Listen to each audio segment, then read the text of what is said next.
Bonjour à toutes et bonjour à tous, bienvenue dans ce hors-série un petit peu spécial pour le mois d'octobre 2021, puisque ce n'est pas le traditionnel question-réponse où un ou une experte répond à vos questions, mais bien un live enregistré pour ce mois d'octobre 2021 à l'occasion de la Semaine mondiale de l'allaitement maternel, la SMAM. Ce n'est pas un ou une experte, mais bien 6 experts, hommes et femmes, qui parlent, qui répondent à des questions.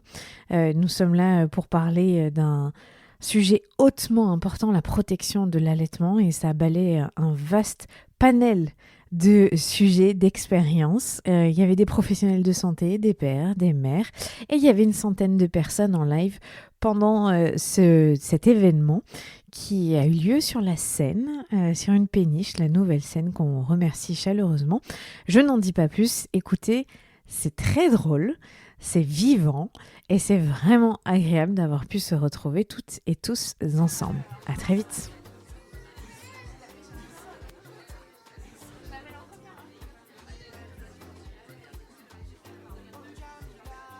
Allez, on va débuter cet événement Saint en Seine. Bonjour à toutes et bonjour à tous. Je suis ravie d'être là et d'animer. Pour une fois, ça me change. D'habitude, j'anime des conférences sur le sport, donc je suis trop contente de pouvoir parler d'allaitement. Et qu'il y ait des enfants, et qu'il y ait de la vie, et qu'il y ait des papas et des mamans, c'est super chouette. Merci d'avoir fait le déplacement. Un grand merci évidemment à Tajine Banane d'avoir organisé cette conférence. On est chanceux et chanceuses aujourd'hui parce que déjà, il y a une parité que vous allez voir dans les invités. Et on a des professionnels de santé et des personnes qui militent ou qui sont concernées par l'allaitement. Et je trouve ça chouette de pouvoir combiner les deux aujourd'hui. Alors, je vais les appeler un par un. Je vais vous demander de vraiment les applaudir bien fort. Et je suis obligée de commencer quand même par la fondatrice de la marque Tajine Banane et qui fait qu'aujourd'hui on peut tous être là avec nos beaux vêtements et nos bébés peut-être au sein. Un tonnerre d'applaudissements s'il vous plaît pour Alison Cavaillé. Tu t'assois où tu veux, Alison, vas-y.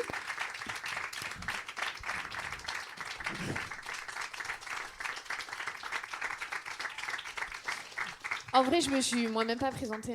Du coup, vous êtes aussi invité sur le podcast de la matrescence puisque vous pourrez retrouver cet épisode mercredi pour pouvoir le réécouter si vous avez envie. Donc, je suis Clémentine Sarlat et je vais animer la conférence. Je continue. Oh, c'est gentil. Je vais demander à un homme, parce qu'on va faire 1 sur 2, à Cédric Rostin, qui est aussi podcasteur très engagé, qui a le podcast Pas Patriarcat. Cédric, est-ce qu'il m'entend? T'entendais pas? Et donc, qui est papa allaitant, comme vous voyez avec le super, je t'en prie, assieds-toi. Je vais demander à une sage-femme que vous connaissez normalement toutes et tous si vous regardez La Maison des Maternelles. Elle s'appelle Anna Roy, elle est aussi podcasteuse, elle a un podcast qui s'appelle Sage Meuf. Elle est militante aussi et elle défend l'allaitement. Anna Roy.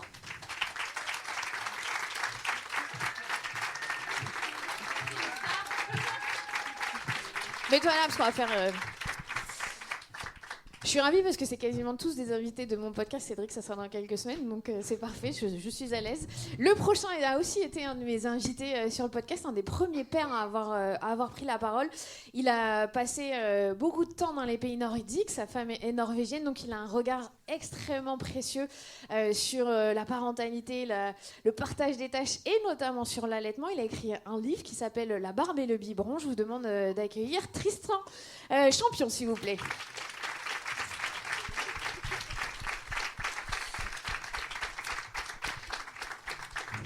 Alors, on ne pouvait pas faire cet épisode et cette conférence sans avoir une consultante en lactation, évidemment. Elle consulte à Paris, elle s'appelle Carole Hervé.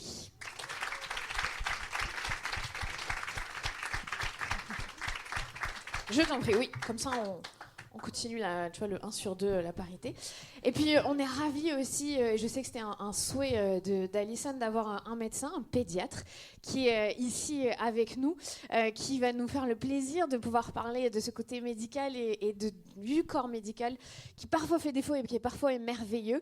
Il est président de la COFAM, il est donc pédiatre. Je vous demande d'accueillir Dominique Léonas.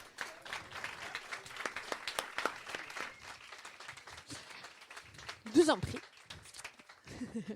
Je vais vous demander d'accueillir quelqu'un que vous connaissez sûrement sur les réseaux sociaux, qui est toute jeune maman, allaitante, qui est youtubeuse, qui est chanteuse, qui est actrice. C'est Juliette de Coucou les girls.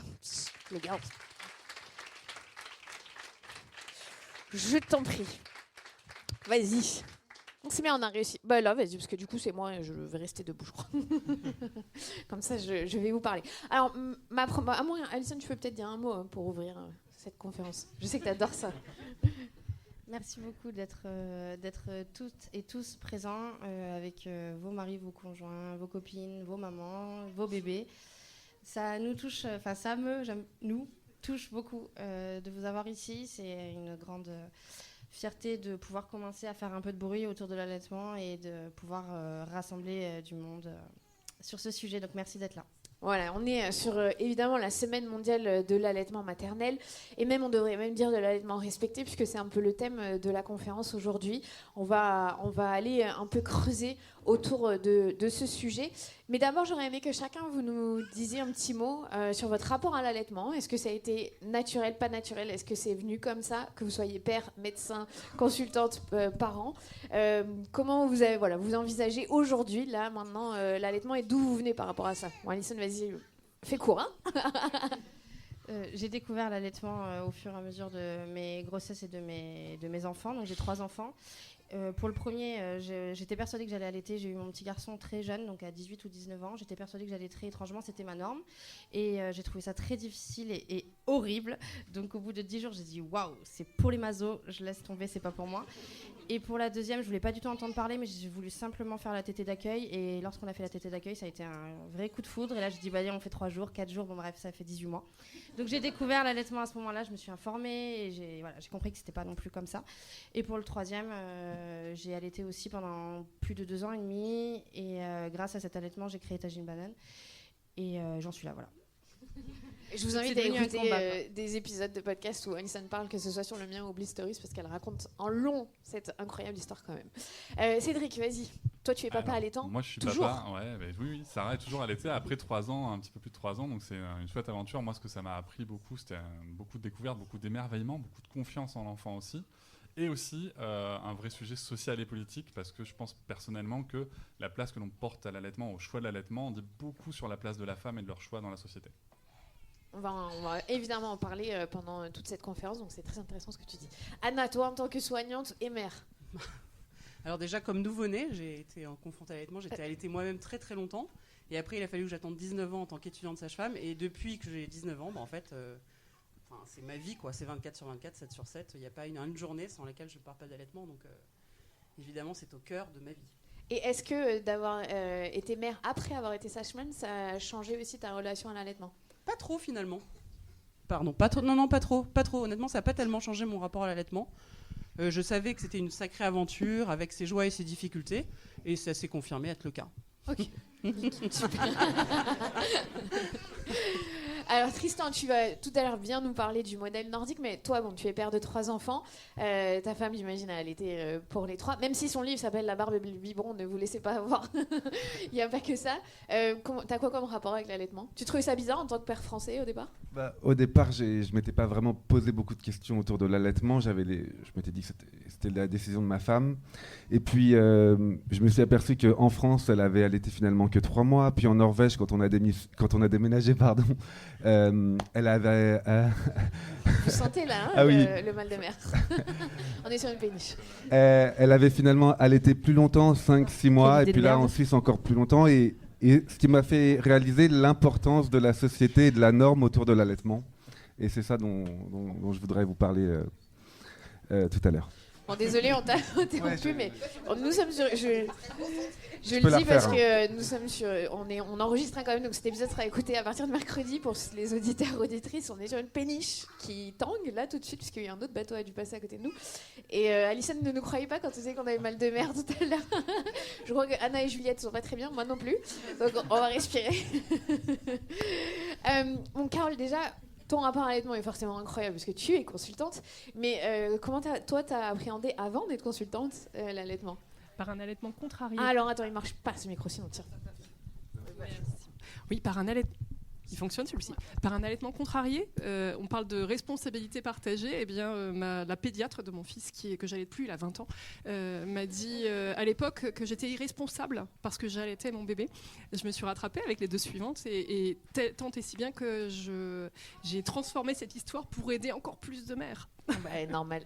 Ça va plaire au pédiatre qui est à côté de toi, ce genre de discours, bien sûr. Ouais, non, mais je ne peux pas prendre la parole au nom de tous les pédiatres parce que ce n'est pas possible, puisque dans ma pratique, j'ai été souvent confronté à mes collègues, et parfois avec une certaine, j'allais dire hostilité, il ne faut peut-être pas exagérer, mais en tout cas incompréhension. Moi, je crois que j'ai été très marqué par mon propre allaitement et du temps passé avec ma maman. Et j'en ai gardé l'image d'une évidence biologique et je me demande pourquoi certaines femmes se privent de ça. C'est une question. Non, mais c'est vrai, non, c'est intéressant. On va tout à l'heure en parler sur le côté médical. Toi, Juliette, tu es juste maman, tu allaites encore. Du coup, est-ce que ça a été une évidence quand tu as eu ton bébé ou comment ça s'est passé pour toi? Alors pour le faire en très très bref, même avant de vouloir être maman, je savais que je voulais allaiter. Certainement parce que ma mère m'a allaité pendant 2 ans. J'imagine que c'est un lien. Et disons que quand mon fils est arrivé, c'était la merde.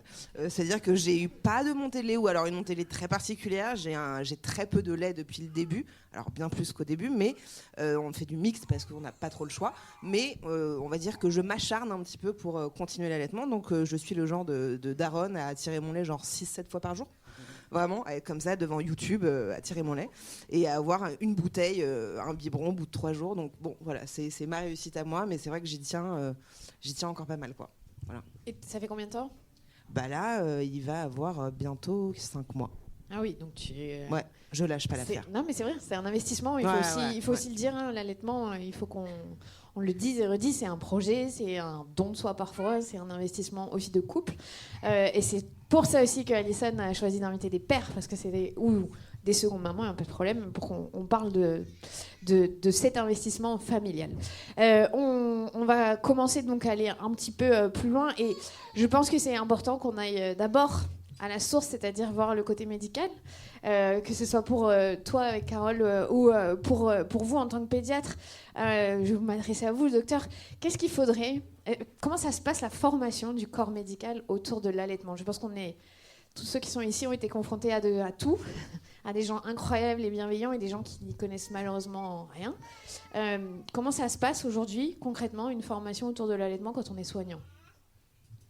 La formation des médecins, elle est très très facile à exprimer parce qu'il n'y en a pas, en fait. Il doit y avoir quelques pauvres heures de cours dans le cursus de médecine générale, sauf si ça a changé tout récemment, que je ne sais pas. On apprend beaucoup plus de choses sur l'allaitement quand on fait des études de pédiatrie, mais on parle beaucoup du lait maternel, beaucoup plus que de l'allaitement. Donc on parle de bienfaits biologiques, mais tout le côté relationnel passe en grande partie sous silence. Voilà, donc ça, il faut s'y intéresser soi-même. Et ce qui relance l'intérêt, c'est le pot à pot, dont on a démontré l'efficacité scientifique, puisque vous savez peut-être que dans les services de prématurés à l'heure actuelle, la première prescription, c'est de mettre le bébé en pot à pot le plus longtemps possible, tout au long de la journée, et que rien que cet ajout du pot à pot a réduit de 50% toutes les complications de la prématurité. C'est magique. Alors, en redécouvrant ça, on se dit, finalement, le bébé, quand il est contre sa maman en pot à pot, il va chercher le sein, et je pense que c'est à l'heure actuelle un tremplin pour relancer l'intérêt d'allaitement. Anna, je vais te passer la parole. Toi, dans tes études de sage-femme, oui. Il y en a? Oui, il y a peut-être c'est très école dépendante, ça c'est possible, mais je peux pas dire que je n'ai pas eu de formation à l'allaitement, ce serait du mensonge. J'ai été formée, alors pour vous dire le nombre d'heures exactement, je ne sais pas exactement, mais j'ai eu une vraie formation à l'allaitement insuffisante, parce que très médicalisée, quoi, un peu comme disait Dominique, c'est-à-dire que oui, plus sur le lait maternel, c'est vrai ça, c'est vrai, mais quand même. Donc pas ce que peut faire Carole au quotidien sur la mise au sein, sur prendre en charge complètement l'allaitement dans son ensemble de A à Z. Mais là où j'ai été formée quand même, et je voudrais rendre hommage à ces professionnels-là, c'est par les auxiliaires de puériculture et par les puéricultrices qui m'ont quand même mis le pied à l'étrier et qui m'ont permis de savoir faire, quoi. Oui, Parce que malheureusement, les sages-femmes, en fait, elles n'ont pas trop le temps toujours de s'occuper de ça. Je le déplore, mais c'est ainsi. Et du coup, c'est les auxiliaires de puériculture et les puéricultrices. Ouais. Je le précise parce que quand on a créé cet événement, on a aussi demandé aux internautes, aux auditeurs, aux auditrices de poser des questions sur les réseaux sociaux. Et j'ai reçu pas mal de messages en me disant oui, mais ça serait bien de mettre en avant les auxiliaires et les puéricultrices pour dire qu'on fait aussi ce travail-là autour de l'allaitement. Pour toi, Carole, est-ce que déjà, tu faisais quoi avant d'être consultante ? T'étais dans le milieu médical ou pas ? J'étais pas dans le milieu médical, j'étais dans la communication. Et finalement, c'est ce lien qu'il y a avec la maman et permettre de l'entretenir, de le renouveler, de le magnifier, je pense que c'est en lien avec cette première profession. Oui, donc tu t'es formée à l'allaitement en devenant consultante. Oui. C'est 250 heures de formation médicale, justifiée de plus de 1000 heures de pratique clinique, pour accéder au diplôme, lequel va être valable pendant 5 ans. Et au bout de 10 ans, il faut recertifier encore une fois et repasser complètement l'examen. Donc il y a un vrai suivi autour Absolument. de vos connaissances et de un gage mise à jour. d'expertise, voilà, de mise à jour des connaissances.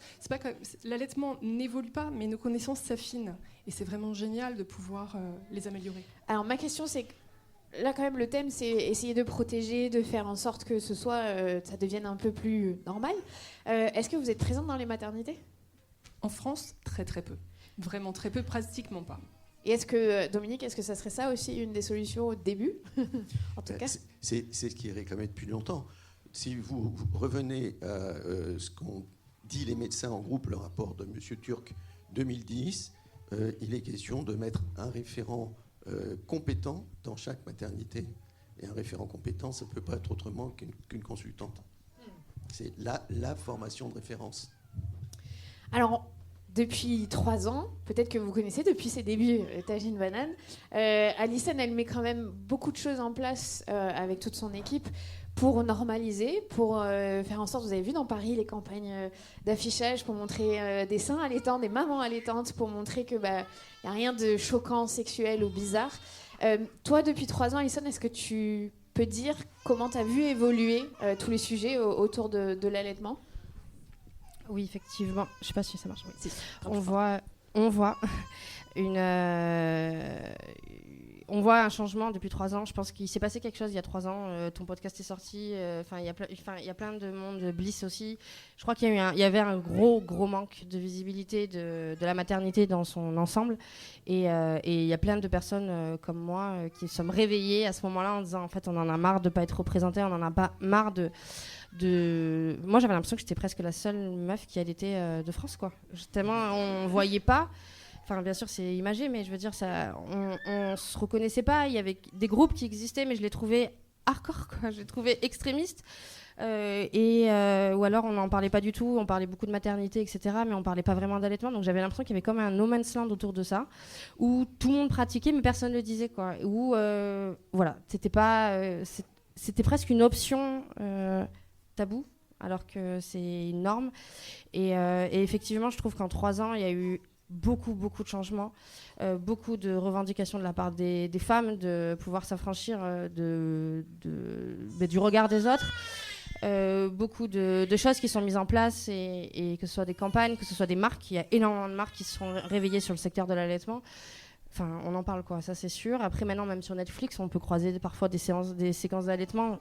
Genre, jamais, il y a 3 ans, on aurait vu une nana tire-allaiter au bureau de la police avec son tire-lait. Non. Et là, maintenant, petit à petit, c'est pas fifou, mais on peut pas dire que ça va pas mieux. Est-ce que toi, Cédric, en tant que papa allaitant, j'aime bien ce mot, sachant surtout que ta petite, elle a 3 ans, donc c'est ce qu'on appelle l'allaitement long, tu sens le regard aussi qui commence à changer sur ça ? Ou est-ce que, comment tu le vois ? Alors, s'il y a un regard qui change, en tout cas, c'est celui à partir des 6 mois d'allaitement, où on ne te regarde plus du tout pareil. En tout cas, on ne regarde plus du tout ma fille et ma femme de la même manière. Par contre, en fait, ça dépend vraiment du cercle auquel on s'adresse. Si tu veux, au niveau de la famille, concrètement, je pense qu'ils ont compris qu'il fallait arrêter. Nous, on va allaiter, Sarah va téter, et puis basta, quoi. Tu vois, par contre, au niveau de la société, c'est vrai que, en tout cas, des gens que nous, on côtoie, à cet âge-là, on arrive à avoir plus de questions, ça y est, que de remarques désagréables, tu vois. On arrive à avoir des questions. Ah bon, mais comment tu fais encore à 30 ans? Mais attends, mais t'as encore du lait à 3 ans, mais c'est possible. Et en fait, voilà. Et là, ça commence à être sympa. On a passé, je pense, cette période, tu sais, où t'es encore, tu vois, à 12 mois, où il y a beaucoup de jugements, où les gens se donnent leur avis. Et là, ils disent, attends, mais à cet âge-là, comment on fait, quoi? Ils sont vraiment dans cet étonnement-là, parce qu'on est clairement loin de la norme sociale. Donc, c'est vraiment très, très, très intéressant. Là, on est dans une phase qui est très intéressante. Mais on a passé une phase dure. Très, très dure. Que certains ont dû ou certaines ont dû vivre ici, évidemment. Juliette, toi, tu as une très grosse plateforme sur les réseaux sociaux et tu n'hésites pas à le dire. Est-ce que tu reçois parfois des remarques déplacées ou en tout cas des gens qui ne comprennent pas du tout le principe de l'allaitement et qui le sexualisent? Alors ça j'ai pas eu. Alors des remarques déplacées j'en ai évidemment tous les jours mais pas forcément liées à l'allaitement. Non j'ai des remarques et alors je sais que c'est un tabou mais justement j'ai pas trop envie d'en faire un tabou. C'est que je suis fumeuse et je suis fumeuse depuis 15 ans voire plus maintenant et donc moi j'ai pas mal parlé de l'allaitement et de la cigarette parce qu'il y a quand même beaucoup de femmes en fait qui allaitent et qui fument et on n'en parle pas parce que c'est la honte et parce qu'on est des mauvaises mères et machin, etc. Et du coup, j'apporte un peu, j'allais dire, mon épaule ou mon regard là-dessus. Non, moi, je suis plutôt le genre de personne qui est très fière en fait de sortir mon sang en public. Vraiment, genre c'est voilà, allez, j'allaite, regardez-moi avec grand plaisir, mais dans un truc pas sexualisé. Hein. Mais non, par contre, j'ai reçu pas mal de messages de gens qui reçoivent eux-mêmes des commentaires déplacés parce qu'elles allaitent, je sais pas, depuis 2 ans, 6 mois, enfin peu importe. Et ça, c'est un truc qui perdure malheureusement, mais ça, c'est uniquement parce qu'on est des femmes, on va pas se mentir. Voilà. Alors là, on est très centré sur la société française et je trouve que c'est très intéressant parce que, évidemment, en fonction de là où on vit, c'est pas la même chose. Et Tristan va pouvoir un peu nous raconter son expérience de sa femme qui est norvégienne, qui l'a un peu obligée à se sortir de ses principes français. Et quand tu es parti vivre, vraiment, je vous encourage à lire son livre ou écouter l'épisode qu'on a fait ensemble parce que c'est passionnant. Mais on n'a pas parlé d'allaitement finalement, toi et moi. Comment c'est vu en Norvège ou dans les pays nordiques et qu'est-ce qui est mis en place par le gouvernement pour arriver à un truc plutôt sympa? Alors, en fait, il y a des principes forts dans les pays nordiques autour de l'allaitement. Et le premier qui m'a vraiment marqué, c'est qu'il y a des longs congés parentaux pour les mères et pour les pères. Et la place des bébés et la place des femmes, c'est dehors. Donc, le premier point, c'est ne pas être à la maison.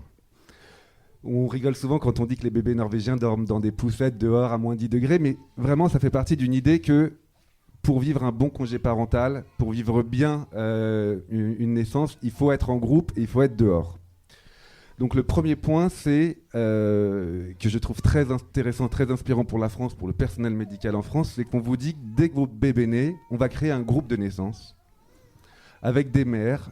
Mais c'est très simple, hein, c'est une sage-femme ou une infirmière qui crée un groupe WhatsApp et qui dit le premier rendez-vous des 8 mères qui ont accouché à peu près en même temps, au même moment, se fera dans le café là-bas, en plein centre-ville.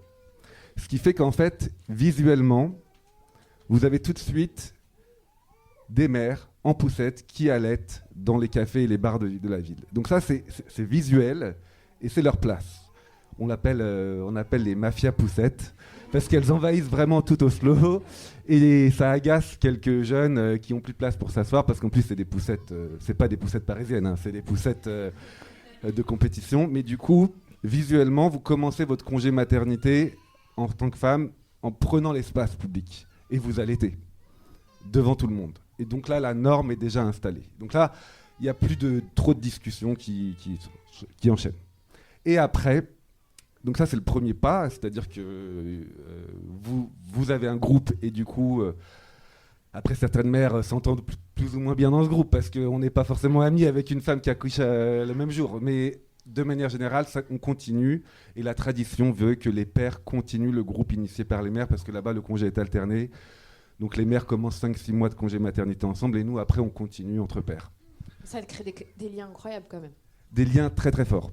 Et après, l'autre point qui m'a montré que c'était pas qu'une histoire de groupe de naissance, c'est aussi que toute la société va créer des événements, va mettre en place des initiatives pour continuer le congé parental dehors. Ça va être des musées qui vont dire « Vous êtes en congé parental, femme ou homme, on organise des visites en poussette, pour aller visiter le musée d'art moderne ou Édouard Munch. Et du coup, bah oui, on va dans un musée et il y a un groupe de poussettes et des femmes qui allaitent devant le cri d'Édouard Munch. Et ça ne choque personne parce que c'est devenu la norme. On crée plein, voilà. Je peux continuer ou je pourrais continuer plus tard, mais en fait, que ce soit des organismes privés aussi, puisque c'est des gens qui ont un pouvoir d'achat, qui veulent pas être à la maison, donc il y a plein d'événements qui sont organisés pour eux. Mais l'idée, c'est d'être dehors tout le temps et d'avoir voilà, plein d'initiatives. Je pourrais continuer longtemps, mais peut-être la dernière qui, moi, je trouve est la meilleure, j'aimerais bien voir plus ça en France, ils ont des crèches ouvertes, donc vous êtes papa ou maman, vous êtes en congé parental, et on vous dit, bah, vous allez, quand vous voulez, vous allez là. Il y a plein de pères et de mères qui jouent avec leurs enfants. Et donc, du coup, c'est vraiment des lieux de rencontre. Et puis, bah, on est papa, maman, on allait les uns devant les autres, hein. Les femmes allaitent devant nous, et il n'y a pas de regard particulier, c'est vraiment une norme. Non, mais... après, du coup, on est quand même assez attentif parce que quand, je sais pas, on fait une balade en forêt avec 25 personnes parce qu'il y a une association qui organise des balades en forêt en poussette, bah, on doit s'arrêter parce que la maman doit allaiter.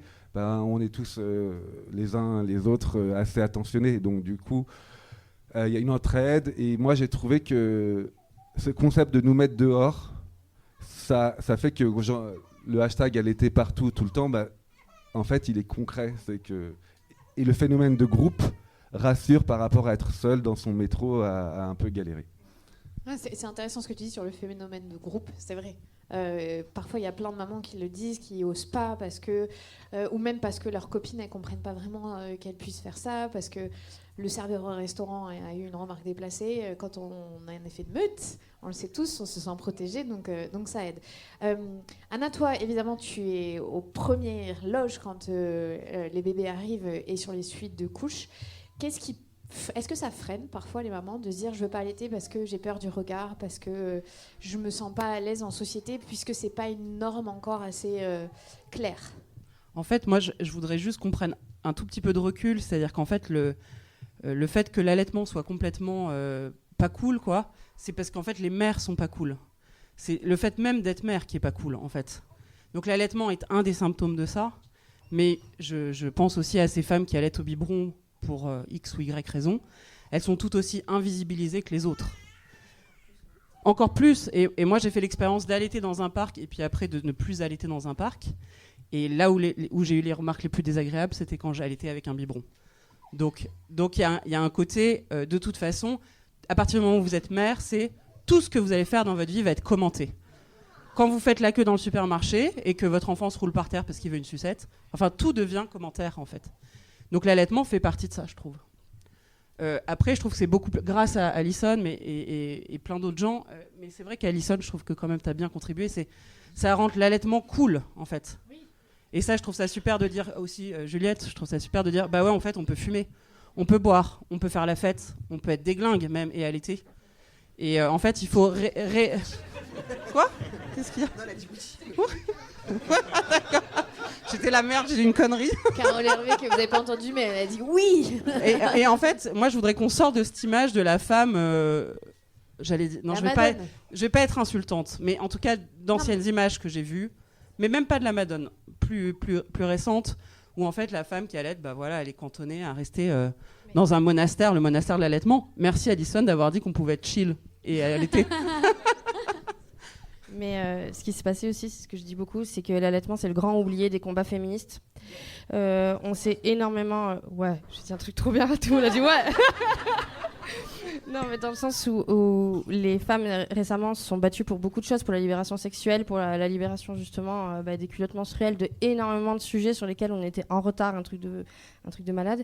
Et en l'espace de 5-10 ans, on peut parler de masturbation, on peut parler de règles sans être stigmatisé, mais l'allaitement, on n'en parle toujours pas.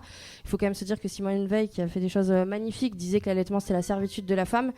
Et parce que c'était vrai, parce qu'elles étaient enfermées chez elles, parce qu'on parlait pas de tir allaitement, on parlait pas d'allaiter partout tout le temps, parce que c'était la vérité. T'avais ton bébé, t'étais bloqué chez toi, et papa, il allait faire sa petite life. Donc Le problème, c'est que personne n'a montré que c'était capable ou du moins pas assez. On a eu du mal à montrer qu'on était capable de sortir, de boire un coup, d'être bleu. Et encore, ça reste des tabous. On parle pas trop de clopes, on parle pas trop.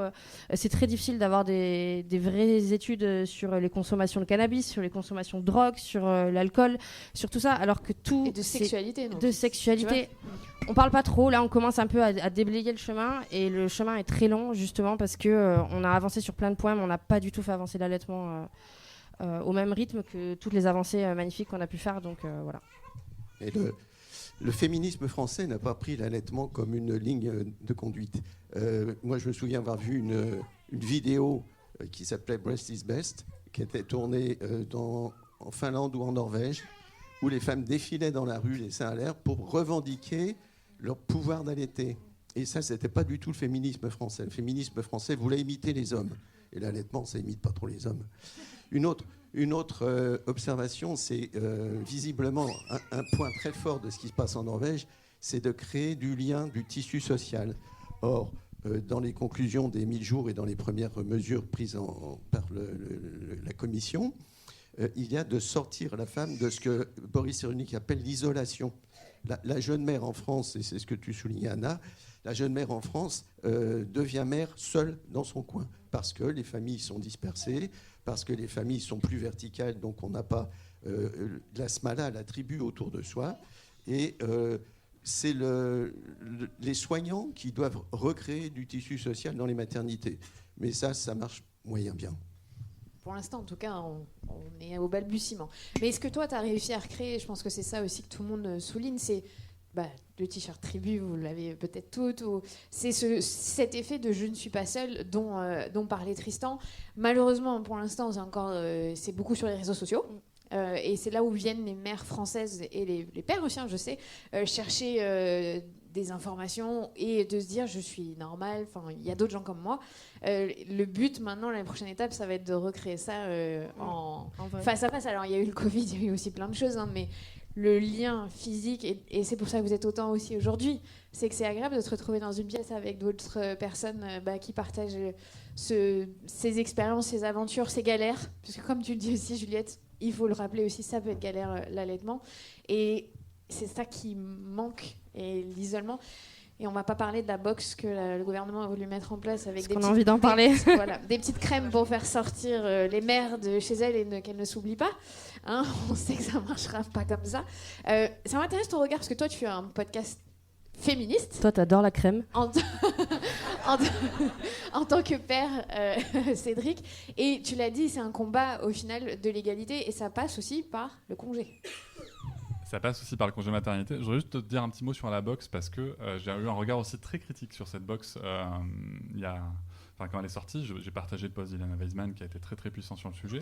Et puis moi je fais partie de l'association Parents et Féministes. Je ne sais pas si vous connaissez, je vous invite à les suivre sur les réseaux. Et dans cette association, on a souvent des débats qui sont très respectueux, mais qui sont très divers. Et on a une personne qui travaille beaucoup dans le social, qui nous a dit, moi perso, ok la crème c'est pas malin, mais il y a plein de choses dans cette box, il y a aussi une turbulette, il y a plein de choses qui permettent à des personnes qui n'ont pas les moyens, peut-être que nous on trouve ça ridicule parce qu'on a les moyens de la payer la crème. Ah, c'est pas ça. Moi, je pense que ça devrait être dirigé vraiment sur les personnes qui en ont besoin. On est plein de personnes à ne pas en avoir besoin, et que cet argent devrait être dirigé autrement, en fait. Tu vois, voilà. L'un n'empêche pas l'autre. C'est ça qu'il faut se dire. Elle, en fait, elle nous a juste rappelé que elle est censée être pour les 180 000 foyers les plus. Bien sûr, mais je pense que personne ne débat autour de ces questions. Il serait quand même, que ce soit pour les plus aisés ou les moins aisés, ce serait quand même sûrement plus pertinent de mettre 100 balles de chèque Césu plutôt qu'une crème hydratante. Pour s'occuper du ménage et de la bouffe. Voilà, c'était le petit point. Et en effet, par rapport à l'allaitement, en France, un des gros problèmes, c'est aussi le congé maternité, il faut bien en parler. C'est le sujet de l'allaitement, c'est le sujet de la maternité. On a parlé du congé paternité beaucoup, Tristan le fait avec brio, et on a milité ensemble, mais les mères aussi devraient pouvoir avoir le choix, si elles le veulent, de pouvoir suivre la norme de l'OMS facilement. Par exemple, donc 6 mois exclusifs d'allaitement, en ne retournant pas travailler si elles le souhaitent, bien sûr, en travaillant partiellement si elle le souhaite, et on n'a pas cette flexibilité de la mère aujourd'hui. Aujourd'hui, une mère allaitante, on lui dit, il faut que tu allaites, il faut que tu retournes bosser à 2 mois et demi, il faut que tu sois productive, il faut que tu sois bonne, désolé de le dire comme ça, il faut que tu répondes aux besoins de ton mec, il faut que tu t'occupes, il faut que tu sortes, il faut que tu prennes soin de toi, il faut que tu prennes soin de ton enfant, il faut, et toi dans tout ça, qu'est-ce qui t'accompagne socialement parlant? Donc déjà, changer le congé maternité pour coller aux souhaits des parents, donc qu'on veuille allaiter, qu'on veuille pas allaiter, on devrait avoir ce choix-là. Voilà. Et ça en dit, encore une fois, tu parlais de féminisme, moi je citais les paroles de Chantal Biermann, qui est dans le documentaire À la vie, qui est très inspirante, et qui à un moment explique que le féminisme, c'est le choix. C'est pas de savoir si on est pour ou contre quelque chose. Le féminisme, c'est le choix. Et ça, c'est un vrai sujet. Aujourd'hui, le materféminisme, il s'exprime un peu sur les réseaux, à travers des médias comme If Media ou autres, et c'est vraiment un sujet important. Et l'allaitement aujourd'hui, pour moi, c'est un sujet de pouvoir des femmes sur leur corps, parce que peut-être que Dominique pourra confirmer, mais une des choses que les politiques publiques ont fait depuis la fin du XXe siècle, c'est de dire aux femmes, vous ne savez pas, on sait mieux que vous, on va vous expliquer comment faire. Et un des gros messages, moi, que j'ai retenu des femmes allaitantes, que j'admire quand elles en parlent, c'est putain, je peux le faire, quoi. Je peux le faire, et c'est dingue. Et c'est fou de devoir passer par les réseaux sociaux pour combler les politiques publiques. Le travail que fait Alison est incroyable. Il est incroyable, tu vois, on en parlait tout à l'heure. Non, mais... Alison a dit c'est mon anniversaire. Non, mais c'est vrai, tu vois. Les affiches que tu mets avec des seins dans la rue parce que Instagram, on n'a pas le droit de les mettre, ça devrait être des politiques publiques, quoi. Ça devrait être quelque chose qui est mené par le gouvernement. Adrien Taquet, si tu nous écoutes, si tu écoutes cet épisode, il faut faire quelque chose, contacte Alison. Non, mais c'est vraiment des gros sujets, quoi. Et c'est vrai qu'aujourd'hui, c'est dommage que ce soit porté plus par les réseaux que par l'État. Vas-y, tu veux y parler. Tu dis quoi? C'est comment ton prénom? Tu veux chanter? Tu veux chanter? Non, tu sais pas. Mais... Comment est-ce que tu t'appelles? On a une petite fille qui est montée sur la scène. Naïlan. Maïlan. Et t'es trop timide. Tu veux chanter une chanson? C'est ça? Il est où ton papa? Pourquoi ton papa il reste enfermé dans la chambre avec eux? Non, il est à la maison. Oui. Je peux le reprendre? On continue de parler? Oui. Est-ce que tu têtes encore le sein de maman?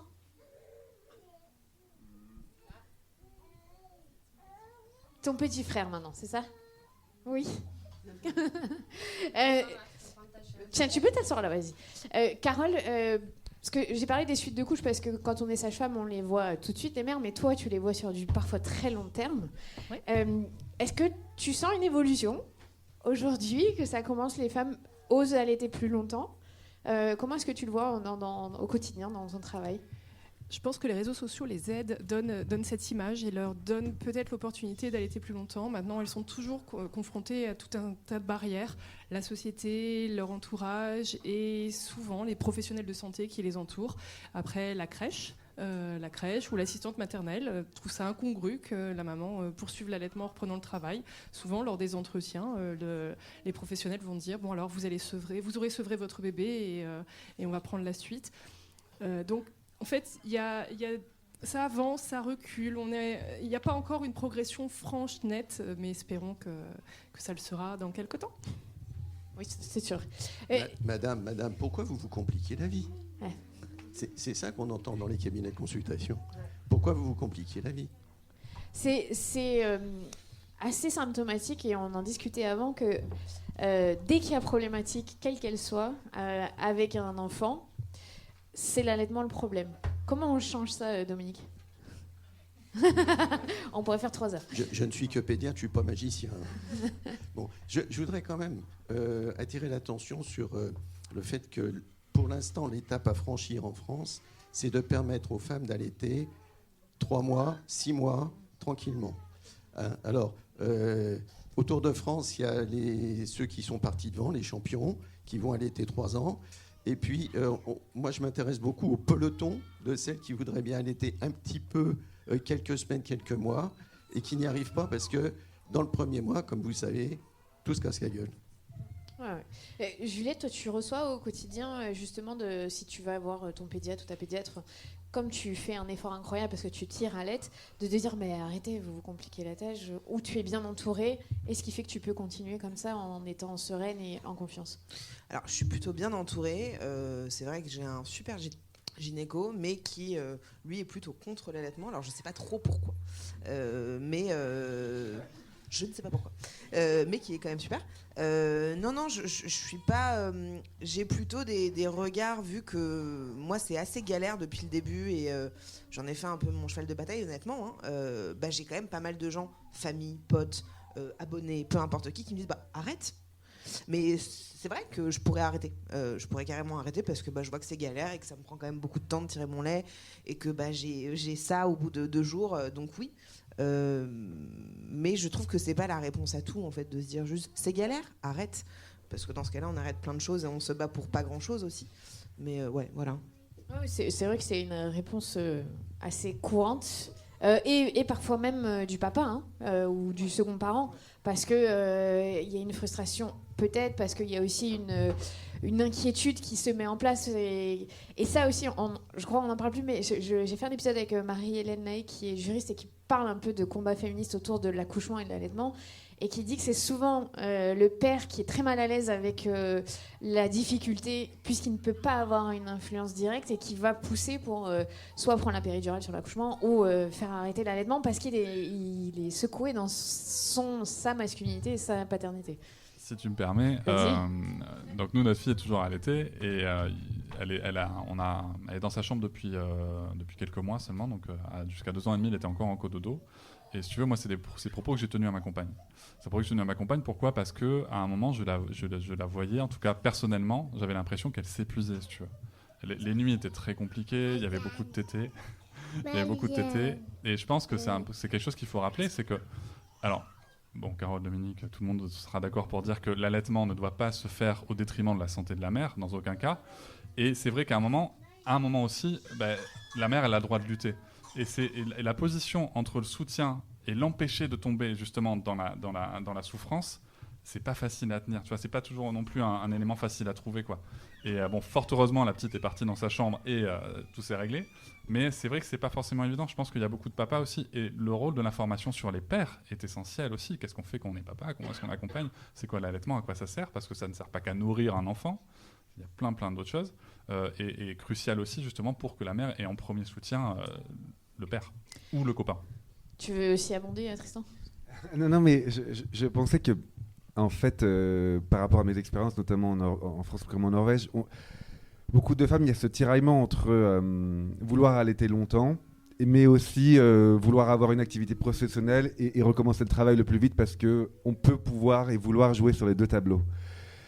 Et encore une fois, je suis adorateur du modèle scandinave, mais j'essaye juste d'inspirer la France avec leurs idées, parce qu'ils ont réfléchi à ça. Beaucoup de femmes en Norvège, dans les pays nordiques, ont des postes à très haute responsabilité et veulent allaiter très longtemps parce que c'est leur choix.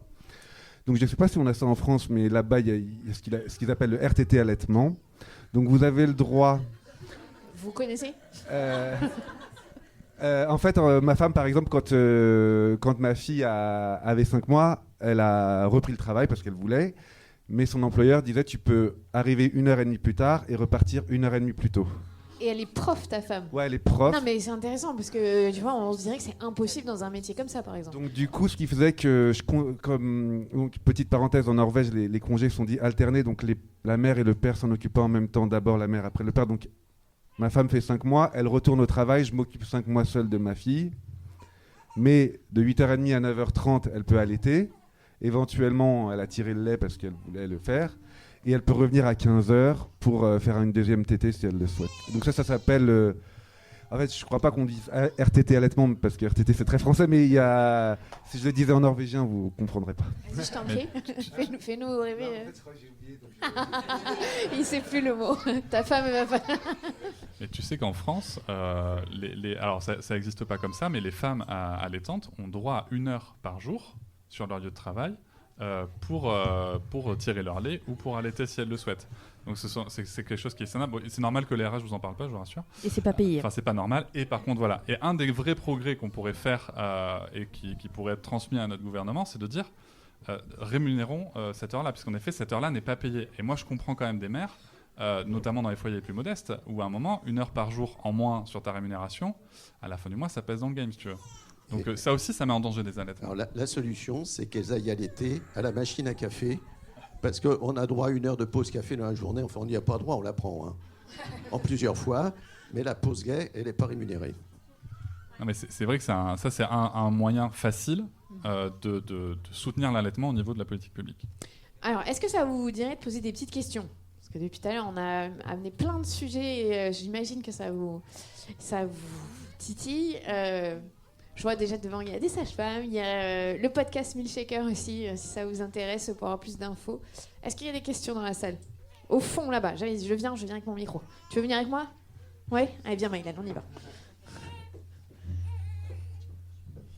C'est bien les épisodes en live, j'aime bien, parce qu'on entend des bébés. À chaque fois que je fais un épisode, quelqu'un me dit « Je suis désolée, on entend mes enfants. » Non, mais si dans mon podcast, on peut pas entendre des enfants parler, il y a quand même un problème. Tiens, je te passe le micro. Bonjour à tous. Alors moi je suis Audrey, je suis une maman allaitante depuis 4 ans et demi maintenant. Et en fait j'ai 2 questions, enfin je vais la résumer en une. On a entendu parler sur les prématurés des bienfaits, notamment du pot à pot. Et je trouve qu'on a accès à énormément d'études justement sur les bienfaits pour les populations de prématurés. Et j'ai l'impression que dans l'esprit, beaucoup se disent « Ah oui, bah c'est super pour les prématurés », mais qu'on n'applique pas tout ça au bébé humain, quel que soit son terme. Et la deuxième réflexion que je me fais, c'est qu'on entend aussi beaucoup parler des bienfaits, donc, des recommandations de l'OMS jusqu'à 6 mois d'allaitement exclusif, mais on finit jamais la phrase et qu'on dit jamais, mais c'est 6 mois exclusifs et jusqu'à 2 ans ou au-delà, en complément de la diversification. Et je trouve que justement, beaucoup de personnes s'arrêtent à cette première partie de phrase et ça donne pas l'ouverture sur qu'est-ce qu'on fait ensuite. Et non, en fait, on peut allaiter autant qu'on veut. Et c'est dans les recommandations de l'OMS. Le pire, je trouve, c'est le gap. Après les 2 ans, t'as plus d'arguments. L'OMS dit ou au-delà selon la volonté de la mère. Mais là, va falloir aussi...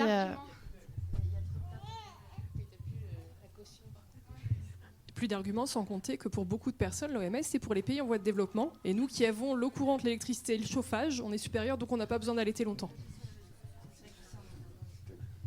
À noter d'ailleurs que le biberon a été ressenti comme un signe d'accession sociale. Hein. Rappelez-vous que pourquoi il y a eu des dégâts dans certains pays en développement, c'est parce que les femmes voulaient donner le biberon à leurs enfants comme les blancs, entre guillemets. Comme les blancs, les riches. Il y a eu aussi une très grosse propagande de la part de l'industrie des préparations. Alors, si on commence à parler d'industrie, alors ça va être difficile. Non, mais il faut le dire parce que il y a eu un impact, notamment en Afrique du Nord. J'ai interviewé quelqu'un, Fatima Ouassak, qui est une super maman militante, qui a écrit un livre qui s'appelle La puissance des mères. Elle a tout un chapitre sur l'allaitement et pourquoi dans les communautés issues d'immigration, il y a un vrai souci par rapport à l'allaitement. Et c'est très intéressant de comprendre ça aussi, parce qu'il y a d'autres enjeux que juste la volonté de la mère. Et on a aussi tous les enjeux historiques, mais après ça va faire encore un autre chapitre, parce que là on parle d'une société européenne, blanche, riche par majorité, par rapport à notre situation géographique. Mais on a quand même, c'est des problèmes, ce qu'on vit là, ça reste quand même des problèmes européens. Justement par rapport à toute notre histoire des nourrices, enfin on revient de loin, donc on n'aurait pas le même discours si on discutait avec d'autres pays. On parle de pays nordiques, mais aussi tous les pays africains. C'est pas du tout les mêmes enjeux, et je pense qu'on charge aussi de l'histoire qu'on a. On voit très bien dans les maternités le comportement des mamans en fonction de leur appartenance culturelle. Une maman africaine ne demande à personne pour prendre son bébé à dormir dans son lit et à lui donner le sein quand elle en a envie. On est quand même sur une sorte de grande prétention occidentale, hein, de savoir mieux et de faire mieux que le reste du monde. Hein. Oui, du coup, je voulais juste rajouter un truc sur l'Afrique, parce que j'ai été un petit peu en Afrique subsaharienne, et il y a un autre truc qui m'a marqué, c'est que Nestlé est partout. À chaque petite échoppe, il y a des chapelets de dosettes de lait en poudre qui pendent. Il y a des femmes qui n'ont pas l'argent de s'acheter à bouffer qui vont acheter ça parce qu'on leur a dit que leur lait n'était pas bon. Mais à la base, c'est pas pour ça que je voulais prendre le micro. Moi, je suis sage-femme. J'ai un DIU d'allaitement. Et il y a quelques jours, j'ai pris une leçon parce que j'ai une patiente qui est venue me voir parce qu'elle a eu un premier allaitement compliqué. Et elle m'a raconté son premier allaitement. Et là, je me suis fait tout petit parce qu'elle m'a raconté que son premier mois d'allaitement a été une horreur. Elle en a pleuré, elle a eu des crevasses monstrueuses, etc. Et à un moment, elle s'est dit, bon, je quitte Paris, je vais chez ma sœur, je vais me reposer. Et en fait, sa sœur, elle avait allaité. Et elles ont passé 6 mois ensemble. Et grâce à sa sœur, elle a relancé son allaitement. Et elle a allaité 1 an et demi. Et là, je me suis dit, finalement, bon, on aurait juste tous besoin de rencontrer quelqu'un qui allaite. Et moi, finalement, je ne lui ai pas donné beaucoup de conseils. Je lui ai juste dit qu'on allait se revoir après et que si elle avait besoin d'accompagnement, voilà. Mais finalement, là, ce jour-là, je me suis fait petit parce que c'est une femme qui n'avait pas vraiment de formation, juste elle avait allaité. Et voilà. C'est ça. Voilà, on a besoin d'un village, c'est le tissu social et c'est ce qui manque à nos mamans occidentales, modernes, citadines. Bonjour à tous, je suis Safia, j'ai créé une plateforme qui s'appelle Mamatol qui est dédiée au Maghreb, justement. J'ai allaité mon fils 23 mois et on est musulmans, je suis marocaine et dans le Coran, il y a bien écrit qu'il faut allaiter son enfant 2 ans, sauf que vous parliez de Nestlé, de ce qui se fait dans le Maghreb et dans les pays d'Afrique. Les pédiatres invitent les mamans à ne pas allaiter parce que ce n'est pas occidental. Ce n'est pas assez français. Donc, je me rappelle la chouma. Chouma bzaf. Je me rappelle être allée au Maroc et mon fils avait 2 mois et demi. Et une personne de ma famille m'a dit que si je l'allaitais et que si j'allaitais plus de 2 mois ou 3 mois, il allait devenir bête. Et ça m'a beaucoup, beaucoup marqué parce que c'est très, très ancré dans notre culture qui, au fond, et vu la religion, invite à l'allaitement. Et j'ai toujours trouvé ça vraiment très, très, très, très bizarre. Je voulais vraiment partager ça parce que ça reflète une idée reçue et très existante en Afrique et dans le Maghreb.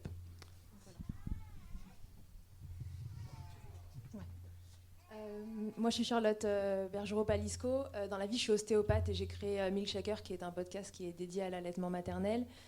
Ma casquette de professionnelle de santé, elle me dit que aujourd'hui, c'est évidemment ce que disait Tristan tout à l'heure, c'est essentiel. Si on pouvait avoir des mamans qui se baladent en meute et que les meutes se mélangent entre elles et tout, ce serait juste incroyable parce que c'est ça qui normaliserait enfin l'allaitement et qui leur permettrait d'échanger entre elles. Et on en revient à ce que vous disiez tout à l'heure en tant que sage-femme, de se dire en fait, elles apprennent entre elles et elles pourraient ne même pas avoir besoin de nous quasiment.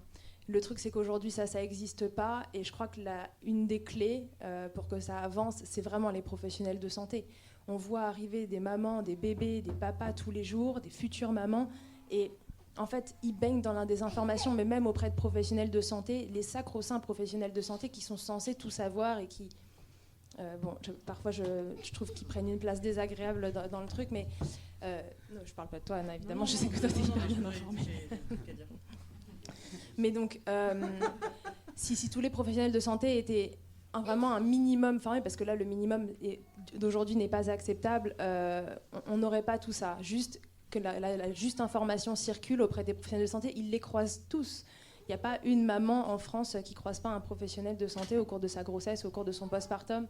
Et si tous les gens qui satellitent autour de la femme enceinte et de la femme en postpartum avaient un minimum de connaissances sur l'allaitement, ce serait juste essentiel, quoi. Alors, je voudrais juste réagir à ça parce qu'évidemment, ça me fait de la peine d'entendre ça parce que mes dernières gardes au Bleuet en suite de couche, et j'accompagnais des femmes qui allaitaient toute la journée. En fait, j'avais 25 femmes, donc 25 couples mère-bébé. Et donc, je voudrais dire, c'est pas défendre les professionnels de la santé. C'est-à-dire qu'en fait, tant qu'on n'acceptera pas de dire que devenir parent, c'est vachement important, et que donc les maternités doivent être des lieux où on met de la thune, et donc des gens. Moi, évidemment, si j'avais 4 couples mère-bébé, alors je faisais un travail comme je fais en libéral là. En libéral, là, je passe ma vie, et c'est ça que je voulais dire, c'est que en libéral, je passe ma vie à rattraper des conneries qui ont été faites à la maternité. Ces conneries ont été faites avec des compléments tétines, ont été faits non pas parce que les gens sont méchants, c'est juste parce qu'ils n'ont pas le temps. Il faut que le bébé il se taise parce qu'on ne peut pas venir 20 fois dans la chambre. Et donc le premier problème aujourd'hui de l'installation de l'allaitement maternel, c'est une question de thunes et de qu'est-ce qu'on pense qui est important dans notre société aujourd'hui, les parents ou pas. C'est ça le truc. Question de thune ou plutôt de volonté politique, si je peux me permettre. Parce que la thune, on l'a.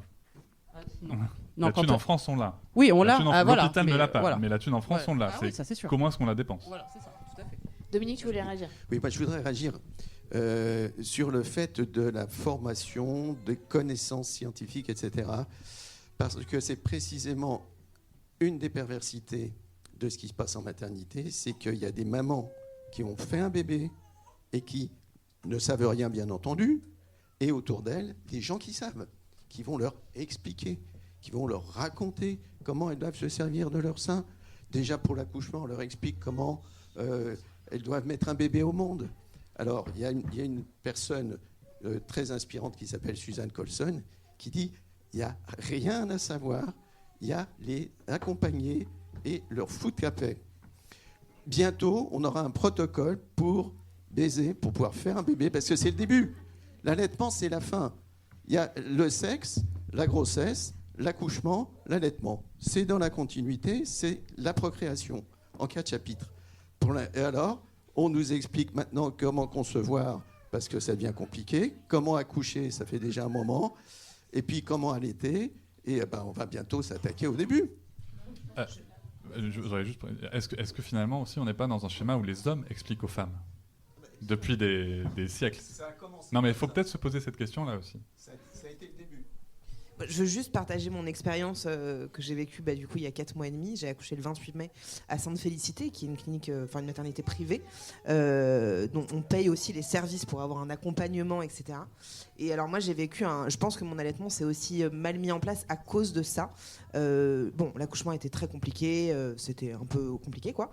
Et en fait, j'ai eu plein d'avis différents. C'est-à-dire que j'ai eu des auxiliaires de puéricultrices, des sages-femmes qui me disaient tout et son contraire toutes les 2 secondes. Le nombre de meufs, parce que c'était des meufs, et je ne leur en veux pas concrètement, même un peu quand même, un petit peu si, de prendre mon bébé, sans me le demander, de me le poser comme ça, de presser mes seins, le nombre de nanas qui ont touché mes seins en disant il faut que tu fasses ça comme ça, c'est comme ça, faut pas faire ça comme ça. Certaines qui m'ont dit si t'as pas de lait pendant 3 jours, tu laisses tomber, c'est fini. D'autres qui m'ont dit mais attends, dans 15 semaines tu peux encore continuer. Enfin, il y a eu tellement d'avis et de conseils différents que je me suis sentie, et mon mec, on s'est vraiment sentis comme des abrutis, parce qu'on se disait mais en fait on nous parle comme des cons, mais c'est peut-être parce qu'on est cons, parce qu'on ne connaît rien.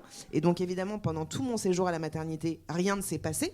J'étais la seule du service à tirer mon lait la nuit toutes les 2 heures en n'ayant même pas 3 gouttes, je n'exagère pas, avec vraiment de la culpabilité de beaucoup de femmes, même si je peux comprendre, il y a la fatigue, etc. Et au moment où je suis rentrée chez moi, les choses se sont un peu mieux passées. Mais donc c'est là aussi où effectivement il y a un accompagnement, mais il faudrait qu'elles se disent un peu la même chose. Mais parce en que fait, si tu veux d'avoir plein d'infos, il faut pas qu'il y ait plusieurs personnes. En fait, il faut juste une personne. Moi, des fois, des accompagnements à l'allaitement, je m'assois dans la pièce et puis j'attends qu'on me pose une question. Ouais. Et là, c'est tout. Si tu veux, mais pour ça, il me faut du temps. Il faut que je puisse m'asseoir et rêvasser avec la femme et attendre qu'elle. Mais c'est effectivement, si on est 10 à s'occuper d'une dame, c'est absurde. Ouais. Mais en fait, c'est le travail hospitalier qui aujourd'hui est complètement déglingué. Et le problème, c'est qu'après les difficultés qu'on institue pour les rattraper, alors c'est ce que je fais toute la journée, mais c'est éreintant et puis on n'y arrive pas toujours, quoi. C'est-à-dire que quand il faut enlever les compléments, en l'instant avec le tire-lait et tout, c'est l'enfer, quoi. Oula. Il y a 10 questions d'un coup. Je voulais juste terminer sur un truc, c'est que... Merde, je sais plus ce que je voulais dire. Que pendant mon séjour à la mater, il y a eu une conseillère en lactation qui est venue, et ça a été honnêtement la seule qui a eu un regard hyper doux et bienveillant en me disant en fait, vous faites tout très bien, juste prenez le temps. Et voilà, je sais plus ce que je voulais dire. Et c'est là où on en revient il faut des conseillers en lactation en maternité. Et tu vois, j'avais très envie de rebondir sur ce regard, parce que je pense qu'on a toutes et tous un rôle à jouer, que chacun d'entre nous, vous imaginez le nombre qu'on est là, chacun d'entre nous voit une femme allaitante et a un regard bienveillant et encourageant. Ne serait-ce que ça, plutôt que le regard critique, ça veut dire qu'elle fait quelque chose de juste, de normal, d'évident. Ce serait formidable, vous vous rendez compte, on a un rôle à jouer. La responsabilité partagée, un tout petit peu. Alors, il y a à peu près 10 questions. Donc, attends, j'avais dit ici, et on va... Oui, Mylène, je sais, tu veux le micro, mais là, il faut que je donne la parole aux autres. Vas-y. Bonjour, bonjour à tout le monde. Moi, je suis Charline, je suis maman allaitante depuis 13 mois. J'avais une question pour Tristan, c'est ça? Ouais. Je voulais savoir si, pardon, je te tutoie, si tu savais à peu près la proportion, en fait, je sais pas, des impôts en Norvège. Non, mais parce que, en fait, nous, évidemment, on paye des impôts pour la santé. Je crois qu'il y a c'est assez minime finalement ce qu'on paye pour la santé en France, pas beaucoup, et je voulais savoir un peu la part en Norvège, parce que pour mettre en place tout ça, il faut quand même de l'argent, c'est ce qu'on s'est dit. Et pardon. Oui, je sais. Oui, justement, mais c'est pour ça, parce qu'on a parlé. C'est formidable, mais ils ont beaucoup plus d'argent que nous, en fait. En fait, j'ai souvent cet écueil parce que j'ai vécu en Norvège. Ma femme est norvégienne, c'est une puissance pétrolière énorme. Ils ont un fonds de 1000 milliards, quand nous, on est endettés de 2000 milliards. Donc, ils sont sur d'autres problématiques. Mais le système norvégien est identique en Suède et au Danemark. Il n'y a pas de pétrole là-bas. Ils sont comme nous, ils sont endettés. Ce sont des sociétés très riches, mais qui payent beaucoup, beaucoup d'impôts. Hein. C'est des taux d'imposition identiques ou supérieurs aux nôtres. Il faut l'avoir en tête. Donc, c'est une société, une des social-démocraties, comme on dit, avec un impôt progressif. Et du coup, oui, il y a beaucoup d'infrastructures sur la petite enfance. C'est un investissement énorme qui est fait là, mais avec aussi des choix forts. Et par exemple, c'est pour ça, quand on dit quelles sont les solutions, il y a une vision au départ. Et leur vision, c'est la première année de la vie de l'enfant, il n'y a pas de place en crèche, on ne va pas payer des crèches. Ça coûte trop cher, c'est les parents qui vont s'en occuper, donc on va payer les parents. On dit qu'en France, une crèche coûte 2000 € par mois par enfant, en moyenne. Donc ça, ils le payent pas. Ils disent, on va donner la possibilité aux parents d'être tranquillement avec leurs enfants. On ne finance pas, comme en France, des congés paternité en même temps qu'un congé maternité. Parce qu'on paye 2 fois, alors qu'en fait, l'enfant est gardé que seulement 1 mois. Alors oui, beaucoup d'ici disent, oui, mais c'est bien, on est ensemble pour s'occuper des enfants, on soutient la mère pendant cette période délicate. Mais là-bas, ils ne sont pas trop sur cette mentalité-là. Les mères sont assez indépendantes et revendiquent ça. On est là pendant 2 semaines, les pères à la naissance, puis après, elles s'en occupent toutes seules, et nous, on s'en occupe tout seuls. Donc... Mais elles s'en occupent tout seules avec des professionnels de santé qui vont les voir tout le temps. C'est pour ça que je dis que c'est une vision qui inclut des professionnels de santé, des municipalités, des associations, l'État. Et en fait, par rapport aussi à ta question, les réponses ne sont jamais individuelles, et ce qui nous manque, c'est une vision... Alors là, en plus, c'était bien parti avec les 1000 premiers jours. Moi, je m'étais dit, ok, on a 1000 jours, on va voir un peu comment ça se passe. Mais en fait, non, on allonge un peu le congé paternité. C'est super bien au début, mais en fait, ça ne va pas changer grand-chose, à part peut-être des dépressions postpartum un peu difficiles, de mon point de vue en tout cas. Et puis pour finir, juste parce que je ne sais pas si j'aurai la parole après, l'écueil qu'il y a par contre en Norvège par rapport à l'allaitement, c'est qu'il y a, je crois que 7 ou 8% des femmes qui font une dépression postpartum, mais c'est toutes lié au fait qu'elles n'arrivent pas à allaiter. Parce qu'il y a une pression très forte faite autour de ça. Et quand on n'y arrive pas en Norvège, on est très vite mal vu. Donc, ce n'est pas des sociétés bisounours. Et de ce point de vue-là, j'ai trouvé que, peut-être que j'ai tort, mais j'ai trouvé qu'au moins en France, j'entends des injonctions un peu partout, au moins en France, on respecte plus, je trouve, le choix des femmes à allaiter ou ne pas allaiter. Et la dictature du bonheur autour de l'allaitement norvégien, c'est un écueil à éviter ici aussi, parce que... Très intéressant. Non, mais c'est hyper... Parce que ça touche à l'intime et ça crée des dépressions quand on n'arrive pas à allaiter, alors qu'en France, il y a un côté what the fuck que j'aime beaucoup et qu'il faut garder. Qui a envie de vivre en Norvège quand on entend tout ça? Non, si, quand même, sur la façon d'aborder la vision, on a largement de quoi s'inspirer. Alors, question, vas-y. Bonjour, je suis Floriane, je suis puéricultrice de PMI et enceinte de mon 2e enfant. Et je voulais revenir notamment sur plusieurs choses, sur la formation, sur l'accompagnement des soignants. Nous, en tant que puéricultrice, on a une formation qui est certes un peu plus conséquente, je pense, que certains professionnels. mais qui est très sur l'aspect médical. On va être très sur la technique et beaucoup moins sur l'humain, alors que ça prend une énorme part dans la prise en charge d'un allaitement à la naissance de l'enfant. Et je voulais aussi revenir sur le fait, sur ces 1000 premiers jours, et sur l'accompagnement en postnatal. Les puéricultrices de PMI n'apparaissent pas dans ce programme. Et ce qui est quand même incroyable, parce que c'est le cœur de notre métier. PMI, on entend protection maternelle infantile, mais il y a aussi, surtout d'ailleurs, notre premier rôle, c'est de la prévention et de l'accompagnement en périnatalité. Et c'est pas du tout reconnu, c'est pas du tout compris comme ça. Il n'y a pas du tout de moyens derrière ça, alors que sur l'allaitement, accompagner à domicile une maman sur son allaitement, quand elle a des questions, elle peut revenir vers nous à 1 jour, 2 jours, 3 mois, 6 mois pour poser ses questions, mais elles ne le savent pas en fait.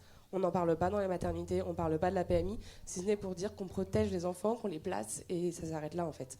Et je trouve ça vraiment très dommage que ça n'apparaisse pas dans ce programme, que la formation ne soit pas uniformisée, que ce soit les puéricultrices, les sages-femmes, les pédiatres, les auxiliaires de puère, et l'accès à la formation est hyper difficile. Moi, en tant que puéricultrice, j'aimerais me former encore plus sur l'allaitement, mais pour accéder à la formation, déjà, on nous met des barrières, c'est-à-dire que c'est un coût, donc les institutions ne veulent pas les financer, ou alors il faut prouver 1000 heures de pratique, ce qui n'est pas toujours évident selon nos parcours. Il y a quand même un paquet de choses à travailler autour des professionnels de santé qui accompagnent les femmes en postnatal. Donc, je pense que tout le monde est d'accord en fait avec toi surtout. Je pense que tu as bien résumé. Attends, j'avais dit que j'allais là, après je reviens. Tout à fait d'accord pour dire qu'il y a des gros efforts à faire sur la formation de ceux qui accompagnent les femmes, mais j'insisterai sur le fait que c'est un accompagnement et non pas un enseignement aux femmes. Bonjour, donc je m'appelle Madeleine, je suis maman allaitante de 8 mois. En fait, je voulais juste dire, parce que j'en ai entendu un peu parler tout à l'heure sur les asthmates et les crèches qui demandent que les bébés soient sevrés. Et pour moi, c'est vraiment le problème actuellement. Je suis vraiment face à cette situation je cherche une asthmate et j'ai eu beaucoup d'asthmates qui me disent non, mais la PMI nous dit de les prendre déjà sevrés. Donc ma fille a 8 mois, elle prend pas le biberon. Elle prend pas là c'est pas grave parce qu'elle elle peut boire moins de lait par jour, mais mon problème actuellement c'est que je la garde, je suis obligée de l'allaiter de la nourrir moi-même, même la nuit, encore toutes les 3 heures, et j'aimerais la faire garder un petit peu pour me libérer du temps, et je ne sais pas quoi répondre face à ces professionnels de santé de la petite enfance qui finalement me disent j'ai 20 ans d'expérience, les bébés allaités c'est dur, elle va pleurer. Faut l'habituer à la maison avant de me l'amener. Donc je suis vraiment en difficulté. S'il y a des gens dans la salle qui ont eu le cas, si vous avez des conseils pour me dire qu'est-ce que je réponds finalement à ces asthmates. Et voilà. Et comme quoi, pour que les mamans reprennent le travail aussi, c'est très important que les personnes à la crèche ou les asthmates soient allaitement friendly et qu'elles puissent aussi nous accompagner. Vous inquiétez pas, n'arrêtez pas votre allaitement, etc. Je vais prendre la parole. Pour que les asthmates ou les crèches soient allaitement friendly, il faut de la formation, il faut de l'information. Ce que vous évoquez comme situation, ça c'est mon quotidien de consultante en lactation. Quand on me dit un bébé de 8 mois refuse le biberon, je réponds rien de nouveau sous le soleil. Ça c'est tout à fait courant. Et qu'est-ce qu'on s'en fiche de l'objet biberon pour un enfant qui est diversifié. En fait, mon premier métier c'était la communication. Et là je vais faire de la communication. Ou on peut appeler ça de la manipulation si vous voulez. En réalité, c'est montrer à l'assistante maternelle ou à la structure de crèche tous les avantages qu'ils ont, tout ce qu'il y a à gagner à accueillir un bébé allaité, ne serait-ce par exemple pour l'employeur, moins d'absentéisme parce que l'enfant est moins malade. Donc pour l'assistante maternelle, ne pas avoir peur que l'enfant développe des pathologies. Un bébé non allaité a 100% de risque supplémentaire de développer une otite. Point. Donc l'assistante maternelle va être confrontée à ce type de questions. Est-ce que considérer qu'un enfant allaité est forcément un enfant plus difficile, ça c'est un petit peu cavalier. J'ai fait il y a des années une information dans une crèche familiale. Il y a un levier qui m'a absolument scotché, c'est que les assistantes maternelles, en dialoguant, on dit Mais finalement, si la maman amène son lait maternel, eh bien, les 6 € quotidiens que l'on a d'allocation pour acheter le lait artificiel, ils rentrent dans notre poche. Et donc, à la fin de la réunion, toutes les assistantes maternelles voulaient accueillir un bébé allaité. Ouais, mais là, tu parles chez les assistantes maternelles dans une crèche. Il y a d'autres enjeux qui rentrent en compte. Après, elle est montrée en quoi ça va être un avantage. J'ai moi-même fait changer 20 ans d'expérience de l'assistante maternelle de mes filles et elle a trouvé ça exceptionnel dans le lien qu'elle créait avec les enfants. C'est pas facile au départ, et alors demandez à Juliette si c'est facile. Et facile... Un peu moins aisé que ce qu'on observe couramment. Ça ne veut pas dire impossible, ça veut dire qu'on peut quand même respecter le choix de quelqu'un. Si l'assistante maternelle accueille le bébé d'une famille musulmane, elle ne va certainement pas donner des produits à base de porc à l'enfant. Donc pourquoi elle viendrait remettre en question, et puis ça ne se questionne même plus aujourd'hui, c'est normal, pourquoi on viendrait remettre en question le lait maternel qui est quand même la base? Alors, il reste 10 minutes. Je vais prendre... on m'a dit... Oui, il y a vraiment beaucoup de questions. Mais c'est bien. J'avais dit oui là-bas. Bon, j'en profite pour rappeler que les conséquences à long terme du lait industriel donné, même une fois à la maternité, sont de plus en plus démontrées par des articles scientifiques. Je tiens juste à dire, je suis passée dans les rangs, il y a un petit qui a dû faire ses besoins toute sa santé. Je ne sais pas qui a une couche à changer, mais il y en a une. Ça sera dans les bonus de l'épisode. Alors bonjour à tous. Alors moi je suis infirmière puéricultrice. Je suis maman d'une petite fille de 2 enfants. J'allaite ma fille de 8 mois et je suis directrice de crèche. Donc le sujet poursuite de l'allaitement maternel quand on travaille en crèche, c'est un gros sujet parce que quand je suis arrivée sur ma structure il y a 1 an et demi, c'était interdit. Voilà. Donc du coup j'ai fait un gros travail pour autoriser le lait maternel à la crèche, au même titre que une maman peut ramener son lait tiré ou venir allaiter sur place parce que ça pose pas de souci. Voilà, les mamans elles peuvent venir allaiter. Donc ça c'était le premier point. Après le deuxième point c'est que du coup moi je fais beaucoup d'accompagnement parce que les bébés ils arrivent, ils ont 2, 3, 4 mois et en fait je me rends compte que allaiter aujourd'hui en 2021 c'est une bataille. C'est une bataille pour tout parce que ce soit à la maternité, après, quand on prend le travail, quand on a quoi que ce soit, moi, tout le discours que les mères, elles me font, c'est que c'est un combat et que si on n'est pas motivé à 1500%, et j'ai des mamans qui se retrouvent en fait à me dire non mais rien n'a suivi quoi. Mon employeur n'a pas mis à disposition un local pour tirer mon lait ou comment je fais quand j'ai 12 heures quand je pars 12 heures pour amener mon lait. Enfin, voilà, tout est compliqué et je trouve qu'il n'y a rien qui facilite l'allaitement quoi. C'est que tout le monde dit mais passe le biberon, tu seras tranquille quoi. Et je trouve que c'est malheureux parce que je trouve ça dommage que qu'elles doivent avoir une force de caractère en permanence pour combattre, pour continuer l'allaitement, alors que ça devrait être naturel et de pouvoir le continuer le plus naturellement possible, le temps qu'elles le veulent. Parce que on se retrouve, moi j'ai des enfants dans la section des moyens ou des grands qui sont encore allaités, donc ont 15 mois, 22 mois, 24 mois, et c'est vrai que je suis confrontée, même auprès de mon équipe, à des professionnels qui me disent mais non, mais comme il est allaité, il est compliqué parce que il pleure, parce qu'il a besoin, parce que tout ça. Non, c'est juste qu'un an. Enfin voilà. Et je trouve que même si elles sont formées auxiliaires de puéricultrices, c'est quand même compliqué même en tant que professionnel de les accompagner. Et je pense que si à l'encadrement on n'est pas en mesure de les accompagner correctement, c'est ce qui rend, je pense, l'allaitement compliqué en crèche. Voilà. Merci. Et moi, juste une question. Est-ce que c'est légal de refuser Non, c'est pas légal. Voilà. Au moins, pour que tout le monde sache. J'aimerais juste comprendre vraiment une question très honnête. Pourquoi on n'arrête pas de dire que un bébé allaité est plus compliqué? Mais vraiment, c'est une question très con. Mais pourquoi on dit ça en fait? C'est une habitude culturelle quand même. C'est beaucoup une habitude culturelle qui a été beaucoup développée au XXe siècle quand on va le dire, quand les fabricants ont pris la place, des fabricants de PCN ont pris la place parce qu'il y avait du business à faire. Juste pour rappel, le chiffre d'affaires entre 87 et 2017 sur le lait infantile a été multiplié par 20 dans le monde. Par 20, c'est énorme. On est passé de 2 milliards à 40 milliards. Donc il y a vraiment une habitude culturelle aussi, mais qui a été portée aussi. C'est toujours pareil, c'est le biberon et l'arrivée du biberon aussi de ces laits-là, c'était aussi un moyen de pouvoir des femmes de pouvoir retourner travailler. Donc c'est pas noir ou blanc, il y a plein de choses qui se sont passées. Le sujet, encore une fois, c'est le choix. Moi, ce qui m'interpelle beaucoup dans tous les témoignages qu'on a, c'est que, et c'est pour ça que je voudrais passer un message quand même aux pères qui pourraient écouter cet épisode et qui sont présents, c'est écouter les gars. Parce que ce qu'on entend depuis tout à l'heure, c'est que les femmes, quoi qu'elles fassent, c'est pas bien.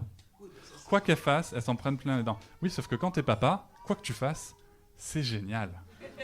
Le Mais dad oui, blessing. tu vois, tu donnes le biberon, oh c'est super. Tu soutiens ta femme, tu nettoies un tirelet, oh mais c'est génial. Et je suis pas en train de dire qu'il faut pas le faire, qu'il faut juger les pères. C'est juste que faut juste avoir conscience que entre mère et père, entre hommes et femmes, il y a cette différence de réalité qui est vraiment conséquente et que faut vraiment l'entendre, quoi, socialement et individuellement. Alors, je passe. On va dans 10 minutes, on va arrêter. Après, on pourrait faire Un petit plein mot de pour dire questions. que l'allaitement est une dépendance de la maman vis-à-vis de son enfant, dépendance naturelle et consentie. Qui, en fait, c'est pas une dépendance, c'est une relation. Et le biberon est une mise à distance.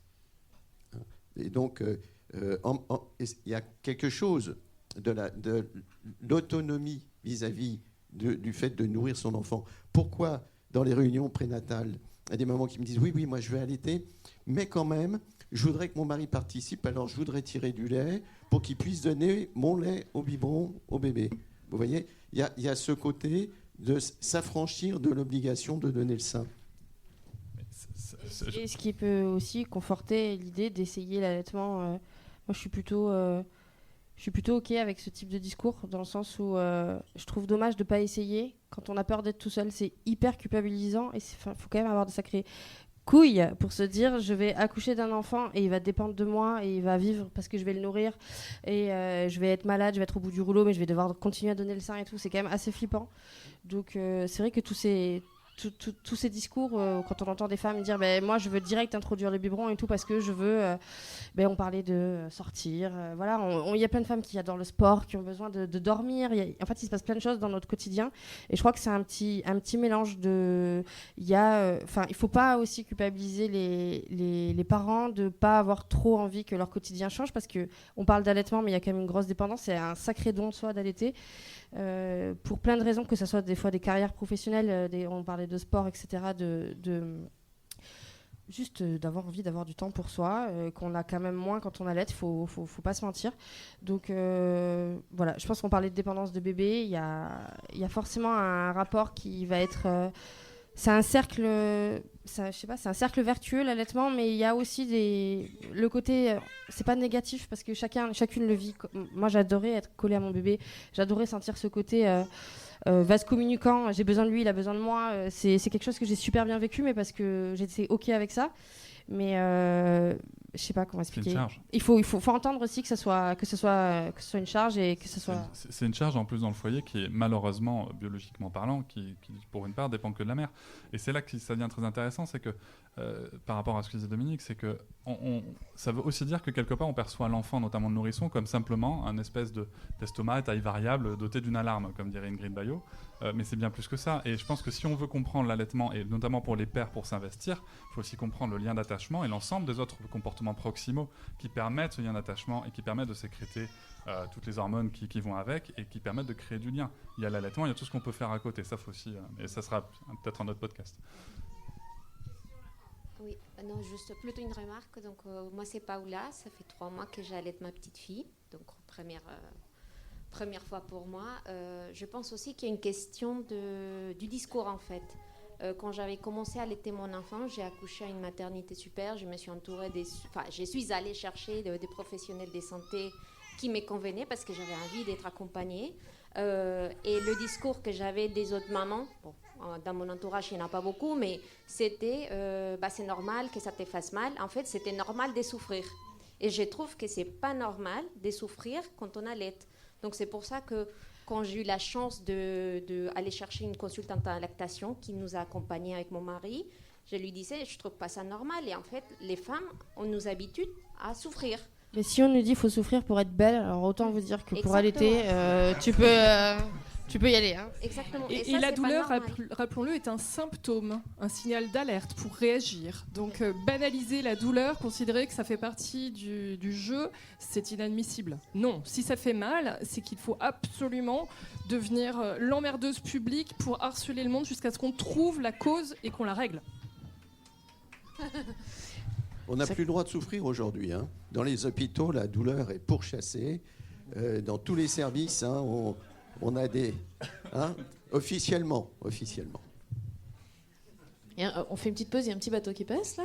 Allons-y, prenons la vague, ça va.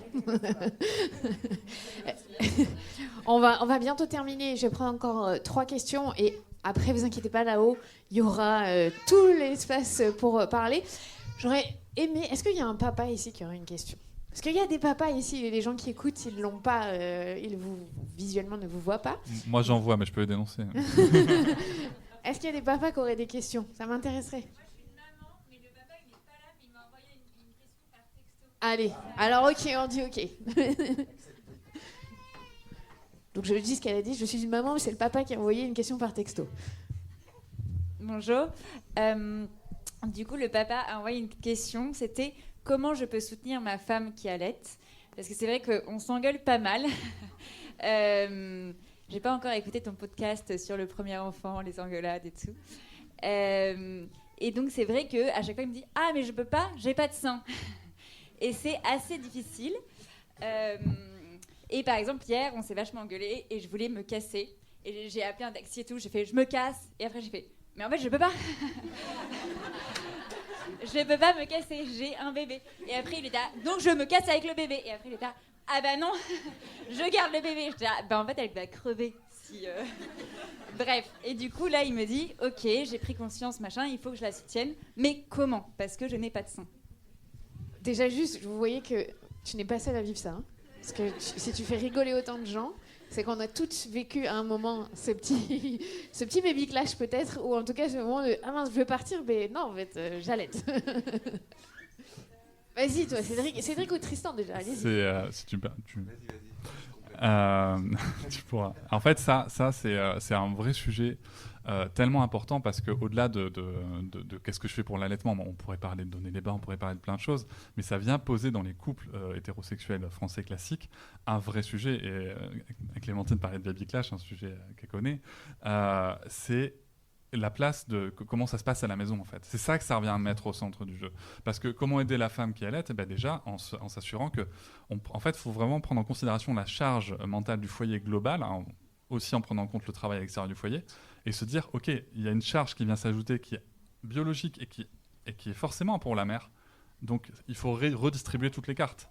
Donc comment soutenir? Déjà en se posant ces questions-là, en se disant mais qu'est-ce que je fais à la maison? Comment est-ce que il faut prendre soin de la mère? Il faut s'assurer que la mère aille bien. Et c'est quelque chose qui est très difficile pour les mecs dans la société française parce que tout à coup, on nous dit sors-toi du champ là. T'es plus sujet. T'es à côté. Non mais c'est vrai. Et c'est très difficile à entendre quand t'es un mec de base, on va dire, si tu veux. Et t'es plus sujet. Ok, ah mon Dieu, tu peux pas le nourrir, mais tu peux faire plein d'autres choses. Par contre, il faut s'occuper de la mère parce que l'enfant, il a besoin de sécurité. Une mère qui est sécurisée, c'est une mère qui sera sécurisante. Prendre soin de la mère, les papas, c'est prendre soin de l'enfant. Et c'est sûrement la plus belle preuve d'amour qu'on peut faire. Et donc pour ça, il y a plein de choses à faire. À commencer par mettre les mains dans le cambouis, à s'occuper des couches, des lessives, de faire la vaisselle et y aller quoi. Tristan, vas-y. Je suis d'accord, je vais essayer de donner des détails plus pratiques que comment moi j'ai essayé. Premièrement, parfois c'est un peu délicat, c'est un terrain glissant, je parle de lâcher prise.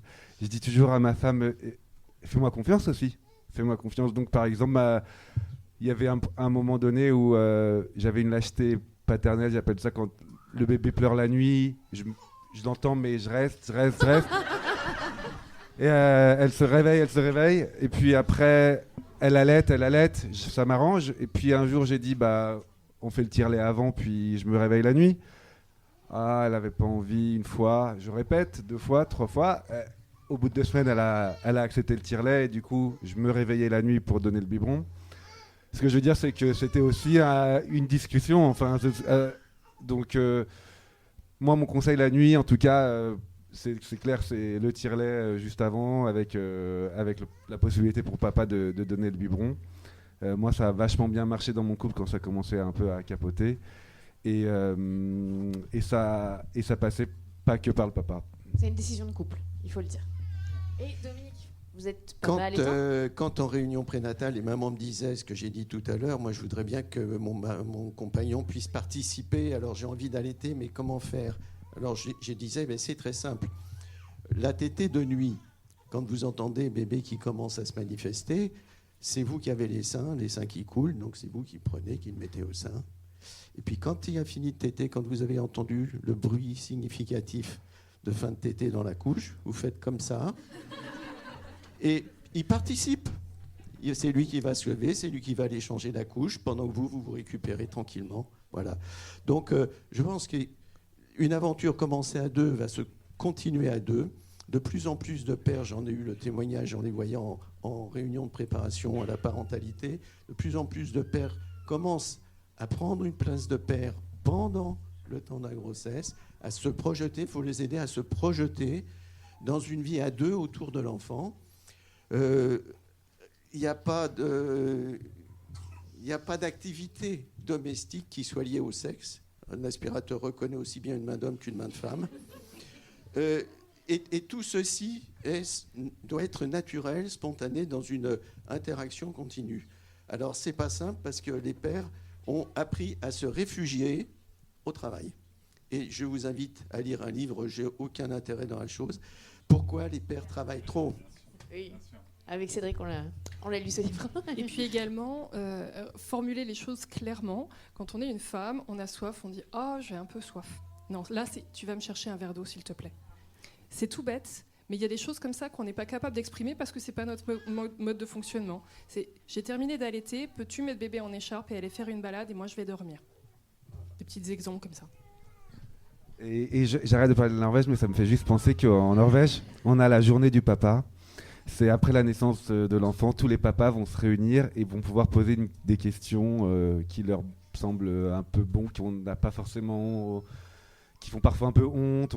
Et donc du coup, il y a une puéricultrice, une experte en congés parentaux qui nous accueille et à qui on peut poser toutes les questions de la nuit, le concept de la lâcheté, le concept de la charge mentale, tout ça. Et du coup, moi, ce qui m'avait étonné, c'était qu'ils étaient très... par rapport à moi, qui était vraiment... Je ne pouvais pas parler de ça, je trouvais ça vraiment intime, et puis surtout, ça me mettait mal à l'aise. Les pères norvégiens étaient très transparents, et voilà, et ça libérait la parole. Donc toujours la journée du papa, un concept à garder. Et je tiens à préciser que tu le dis aussi dans ton livre, la Norvège est très en avance aussi sur les droits LGBT, donc c'est la journée du second parent évidemment, et c'est inclus. Non, mais je le dis parce que tu t'en parles beaucoup dans ton livre aussi, et qu'il n'y a pas juste deuxième parent qui est vraiment mis en avant là-bas. Tu voulais dire un truc sur tout ça ? Oui, je voudrais juste dire un truc, c'est aux femmes qui vont nous écouter après sur le podcast, qui ne peuvent pas ou qui n'ont pas envie d'allaiter, qu'elles se disent pas que leur relation à l'enfant est complètement bousillée et foutue, et que en fait le bébé passe à côté non plus de l'essentiel de son existence. Je crois qu'il faut aussi savoir raison garder. Il y a le langage, il y a la vision d'un visage, il y a l'amour de ses parents. Ouais, exactement. Et donc quand même, voilà, je suis désolée là, je vais me faire attaquer par tout le monde, mais je crois que vraiment, je voudrais dire aussi à quel point moi j'ai été dans les deux situations, et à quel point je trouve pas que mon fils était plus je sais pas quoi. Je le trouve même à la limite, s'il fallait que je dise quelque chose, bon, je le ferais pas. Lequel là, c'est ça. C'est le lien d'attachement, le sujet finalement. Voilà, l'allaitement peut être un facilitateur pour activer des ancrages biologiques de l'espèce, mais c'est pas non plus hyper décisif pour les 30 ans à venir. Hein. C'est très bien d'avoir ce propos modérateur. Toutefois, je trouve qu'il y a une certaine lâcheté de la part des professionnels de santé. Quand une femme dit non, je ne crois pas que je vais allaiter, de leur dire c'est pas grave, il y a un biberon.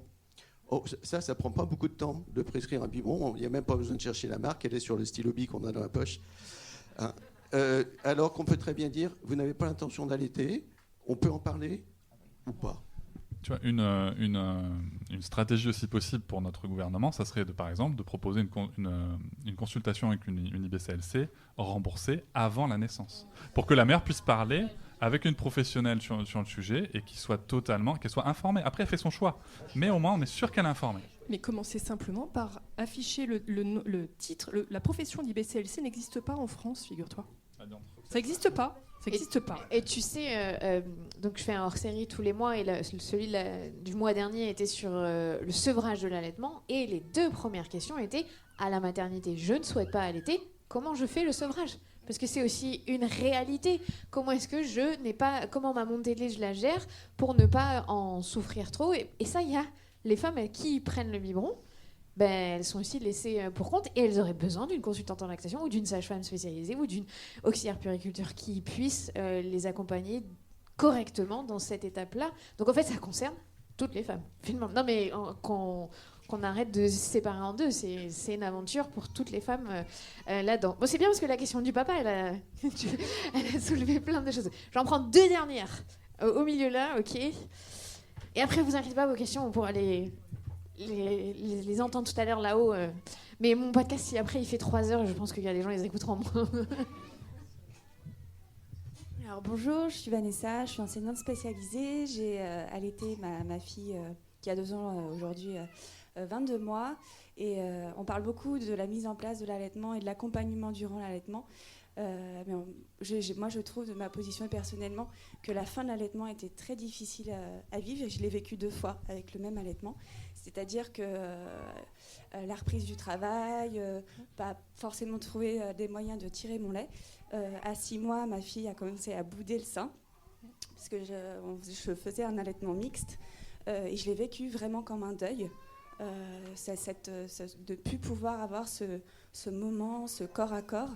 Et je me suis sentie encore très seule et en grande détresse, comme le début de mon allaitement qui a été très compliqué à mettre en place. Je me suis dit, mais comment je peux être accompagnée ? Et mon mari non plus ne savait pas comment.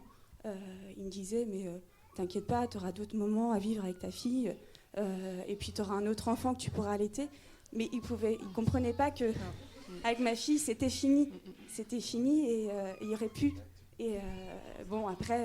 il y a eu le confinement, donc grâce à ça, on a pu continuer jusqu'au 22 mois où moi je l'ai induit. Je l'ai décidé par moi-même, mais c'est pas pour ça que c'était moins compliqué. Encore là où je me suis sentie encore très seule, comment mettre fin à un allaitement où ma fille, elle, trouvait encore plein de choses et en avait encore besoin, mais que moi je m'y retrouvais moins et que j'avais besoin que ça se termine. Et j'ai trouvé qu'il y avait un manque de communication. Donc j'ai beaucoup cherché des mamans qui pouvaient en parler, qui pouvaient partager. Donc Alison, je te remercie parce que tu as beaucoup partagé justement cette fin d'allaitement avec Lou. J'ai trouvé d'autres mamans qui avec leurs témoignages, où je me suis retrouvée, où ils disaient en grande détresse, comment je fais, mon bébé pleure, je laisse au papa, qu'est-ce que je fais, mais je peux pas. Et voilà, donc ma question c'est comment vous l'avez vécu, comment vous avez accompagné, ou quelles questions vous avez eues là-dessus en Norvège. Est-ce que c'est accompagné la fin d'allaitement, voilà. Si je peux répondre pour la France, il m'arrive de passer 3 fois plus de temps à accompagner le sevrage avec une maman que le démarrage. Une fois que les défis sont passés, et on sent l'émotion que dans votre voix lorsque vous en parlez. Oui, c'est extrêmement fort comme émotion ressentie et un grand nombre de personnes vont le banaliser. Donc c'est trouver des gens qui connaissent bien le sujet et qui sont à votre écoute. Parce que le propre d'une consultante en lactation, par exemple, c'est vraiment d'être dans l'écoute. Donc oui, trouver des communautés, Alison par exemple, ou d'autres qui vont parler vrai et dire que ces transitions-là, eh bien, ça s'accompagne. Elles ont besoin d'un étayage, d'une communauté aussi. Et on parlait de la place du papa, mais je trouve que la peur du sevrage est souvent revenue dans les freins qui ne te donnent pas envie d'essayer. Quand tu as ta copine qui bataille c'est même pas le biberon ou pas le biberon, en fait, c'est simplement, là, j'aimerais bien que ça s'arrête, mais ça s'arrête pas. Et tu vois, en fait, en face de toi, quelqu'un qui est complètement dépendant d'un bébé. Donc c'est pas du tout dans la logique des choses. Et je pense que quand on dit que le sevrage est un vrai sujet, mais c'est tellement personnel que c'est très difficile d'avoir un discours généraliste sur il y a 1000 bébés, il y a 1000 sevrages différents. Par exemple, la mienne qui avait 18 mois, elle s'est réveillée un jour et je lui ai tendu le sein en mode allez, c'est le matin, vas-y. Elle m'a regardée, elle m'a fait tu veux quoi? Je fais et c'était terminé. Et là je la regardais, je suis mais t'es sûre, c'est fini? C'était fini. Et Lou, par contre, c'était... Ça veut pas dire que pour toi, c'était complètement fini, que tu tournais la page. Il y a un petit temps d'accueil. C'était l'enfant, enfin, pour le coup, c'était elle qui avait... C'est que tes émotions à toi, à ce moment-là... Ah, mais j'ai passé vraiment une semaine à essayer de la remettre sur le droit chemin. Et c'était terminé. Et là, j'ai dit, bon, ok, écoute, j'espère que ça t'a plu, parce que là, c'est fini. Et pour Lou, par contre, c'est le contraire. Je sentais que c'était au bout de 2 ans. Moi, je m'étais mis... chacun, voilà. Je pense que quand on a un bébé ou quand on allait ou quoi que ce soit, on a beau se dire, on se fait du feeling. T'as un peu une petite... tu vois, ça va être 1 mois, ça va être 3 mois. Chacun se met un peu la limite. Enfin, sa petite... comment on appelle ça ? Son petit goal. Et comment sa deadline ou même ça peut être un goal au début, enfin j'en sais rien. Et moi je savais que j'étais plutôt que ça allait normalement fonctionner. Et je m'étais dit moi 2 ans c'est bien. Pour moi 2 ans c'était ma limite à moi. J'avais l'impression que plus ça allait être difficile. En plus voilà par rapport à mon boulot j'avais quand même plein de choses à faire. Et au bout les 2 ans sont arrivés donc c'était en janvier. Il y a eu commencé à entendre parler d'un espèce de petit virus qui traînait.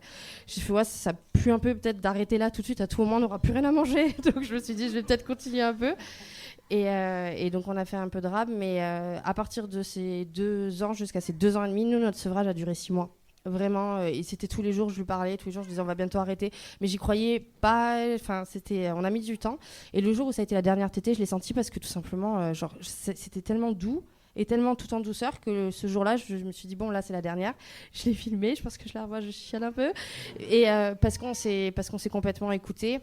Et c'est vrai que j'ai eu la chance de jamais connaître de sevrage brutaux vis-à-vis de reprise du boulot parce que comme je vous l'ai expliqué. Mais je crois que comme on se fait accompagner quand on commence, il faut absolument se faire accompagner quand on arrête.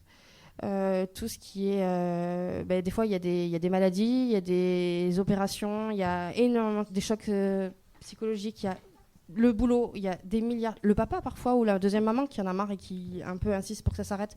Je pense qu'il y a autant de facteurs qui peuvent rentrer en jeu et il faut absolument se faire aider parce que c'est un gros changement et pour la femme physiologiquement et au niveau émotionnel et pour le bébé aussi. Donc je conseille à fond d'aller voir un professionnel de santé pour accompagner le sevrage aussi bien qu'on s'est fait accompagner les débuts, quoi. Tristan, ça va être le mot de la fin parce que là ça fait vraiment le mot de la fin et on fera d'autres questions après, vous inquiétez pas, mais on éteindra les micros. Non, le mot de la fin peut-être justement sur le rôle du père à ce moment-là parce que la Norvège a exactement le même souci qui est que la femme s'occupe seule pendant 5 mois de son bébé, retourne au travail et le laisse au père. Donc là il y a le passage de relais qui est un enjeu très, très fort pour beaucoup de femmes parce qu'il y a l'allaitement, parce qu'il y a la dépendance et il faut qu'elle accepte. Le premier conseil qu'on donne au père de ce passage-là, c'est informer. Ma femme m'a collé des post-it dans toute ma maison pour m'expliquer comment je devais m'occuper de l'enfant. Elle avait peur que, ce qui est légitime, du jour au lendemain, qu'elle retrouve au travail, elle retourne au travail. Donc moi, je devais l'informer. L'informer, c'est la quantité de litres de lait qu'elle a bu pendant le matin, est-ce qu'elle a fait ou pas. Centilitres, oui. Ouais. Mais en Norvège, il y a des litres. Je me suis emballé. Faites pas peur aux mamans, s'il vous plaît. Je me suis emballé. Il y a 3 décilitres pour la petite cuillère.